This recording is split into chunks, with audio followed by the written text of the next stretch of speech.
Bom dia, meus queridos.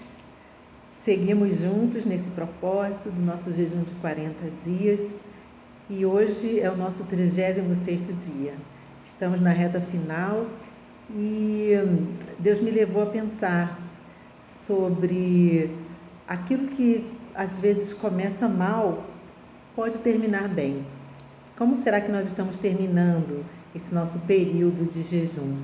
E eu parei para meditar sobre um personagem bíblico que eu creio que é bastante conhecido nosso, mas que sempre tem algo novo para nos ensinar. Então nós vamos meditar sobre o livro de Jonas, aquele profeta que se dispôs a desobedecer uma ordem de Deus, mas nós vamos ver como foi o desenrolar dessa história e como foi o final. Eu gostaria de destacar alguns versículos, né? Então, no capítulo 1, eu quero começar lendo o versículo 12. Respondeu ele: peguem-me e joguem-me ao mar, e ele se acalmará, pois eu sei que é por minha causa que esta violenta tempestade caiu sobre vós. Versículo 15. Em seguida pegaram Jonas e o levaram ao mar, enfurecido, e este se aquietou. Tomados de grande temor ao Senhor, os homens lhe ofereceram um sacrifício e se comprometeram por meio de votos. Capítulo 2, versículo 7. Quando a minha vida já se apagava, eu me lembrei de ti, Senhor, e a minha oração subiu a ti, ao teu santo templo. Mas eu, com um cântico de gratidão, oferecerei sacrifício a ti. O que prometi, cumprirei totalmente. A salvação vem do Senhor. Jonas capítulo 3, versículos 1 e 2. A palavra do Senhor veio a Jonas pela segunda vez com esta ordem: vá à grande cidade de Nínive, pregue contra ela a mensagem que eu lhe darei. Levantou-se, pois, Jonas e foi a Nínive, e Jonas obedeceu a palavra do Senhor e foi para Nínive. Era uma cidade muito grande, sendo necessários 3 dias para percorrê-la. Os ninivitas creram em Deus, proclamaram um jejum e todos eles, do maior ao menor, vestiram-se de pano de saco. Versículo 10. Tendo em vista o que eles fizeram e como abandonaram seus maus caminhos, Deus se arrependeu e não os destruiu como tinha ameaçado. Como nós vemos, essa história começou muito mal, né? Jonas, ele recebeu uma ordem de Deus e ele intencionalmente a desobedeceu. A desobediência é algo que desagrada profundamente a Deus. Deus, ele tem uma didática peculiar para nos ensinar. E o que ele fez nessa situação? Ele pesou a sua mão sobre Jonas para lhe abrir os olhos e para mostrar o seu erro. Como que Deus fez, né? Qual foi a estratégia que ele usou? Ele lançou sobre o mar uma grande tempestade. Então, muitas vezes nós passamos por situações adversas e nós não conseguimos compreender por que Deus está permitindo isso, né?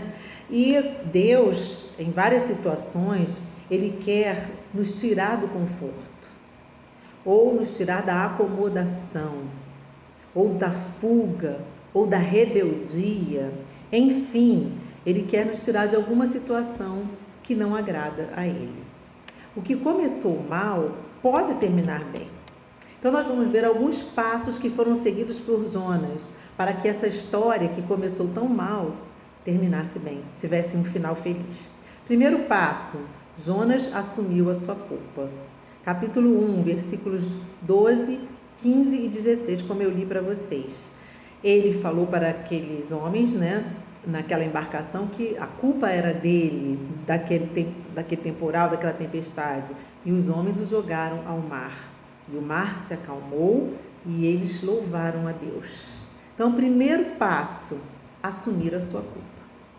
Chama a atenção como Deus, ele usa até os nossos erros para que o seu nome seja engrandecido.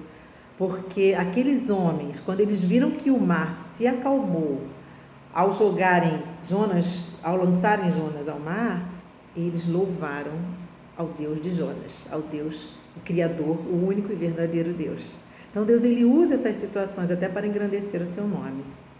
Segundo passo que Jonas tomou: ele voltou-se para Deus, ele clamou a Deus e se arrependeu.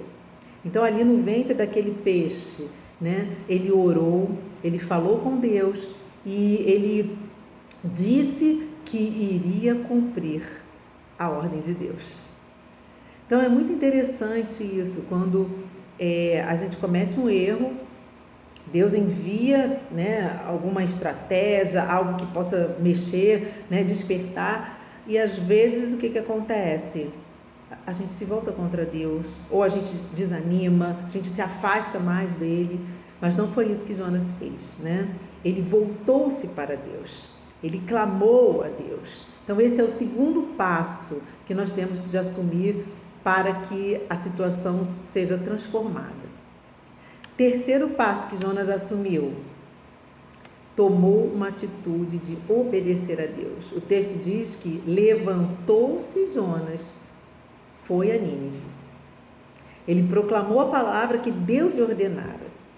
E é interessante observar que Deus deu uma segunda chance. O texto diz, pela segunda vez Deus falou com Jonas. Deus podia ter desistido, né? Bom, eu mandei você executar uma tarefa. Você não executou, então vou procurar um outro profeta. Mas não é assim que Deus age conosco, né? Ele dá uma segunda chance. E Jonas aproveitou aquela segunda chance. Depois que ele seguiu esses passos, o passo de reconhecer a sua culpa, de clamar a Deus e de ter uma atitude de obediência, ele não ficou só nas palavras, a história terminou bem. Então, no capítulo 3, versículos 5 e 10, a gente vê o arrependimento sincero do povo.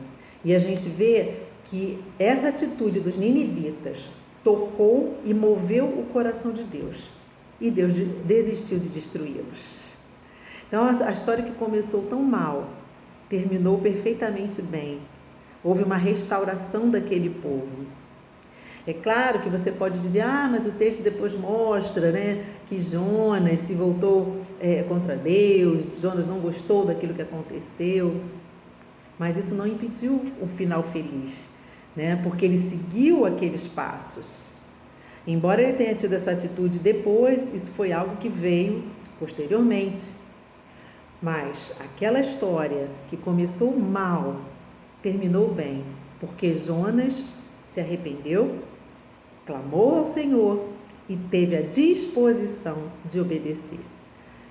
Que a gente possa pensar, né, no finalzinho desse jejum, nesses últimos dias, será que tem alguma situação na nossa vida que tenha começado mal? Será que o Espírito Santo está nos revelando isso? Que a gente possa ter essa certeza de que nós temos a chance de corrigir, nós temos a chance dada por Deus de que essa história termine bem. Que o Espírito Santo possa estar trazendo revelação a nós, mostrando aquilo que Ele quer transformar nas nossas vidas.